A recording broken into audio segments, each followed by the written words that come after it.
So I spent my childhood in Indonesia. If you guys don't know where that is, that's in Southeast Asia near Malaysia. And the first 10 years of my life over there, I spent it with a family dog that was a German Shepherd mix. And when I was born, he was already there in the family. But when we got a new family member, that new family member physically abused him. So, like any other dog, when he was a puppy, he would bark, right, at new people. He would just bark. I mean, that's just what dogs do. And this new family member kicked him, and that happens multiple times. And so that made him really fearful of people.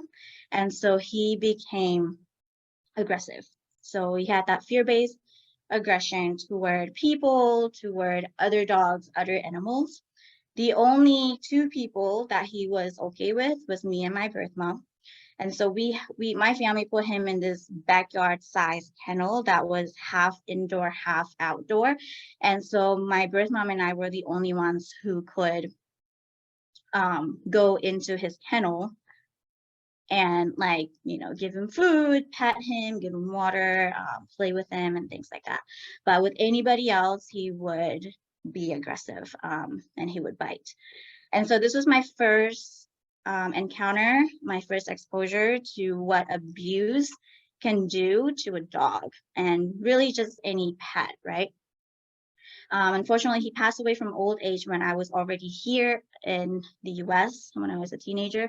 So I didn't really get to see him one last time. When I left my accounting career and trying to figure out what I wanted to do, I knew I wanted to create something, an organization or a business. And something reminded me of this dog. And so that's when I started looking into animal welfare and started finding out about the overpopulation issues of homeless pets. My second inspiration to bark is actually my birth mom. Actually, both my birth mom and my birth dad, but especially my birth mom. So I always believe there's a reason that our aggressive family dog was so good to my birth mom, right?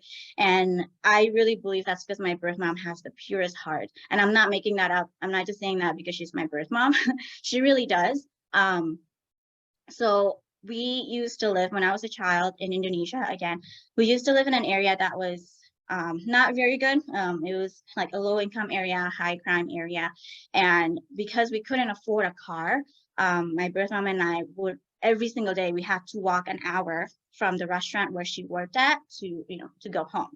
And oftentimes we had stray dogs, stray cats, stray puppies, stray kittens follow us home.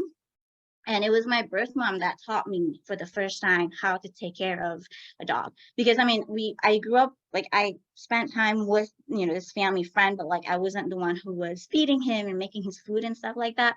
But with these strays that followed us home, my birth mom would always take them home with us, show me how to make the milk for them, show me how to, how to make the food for them, and how to bathe them.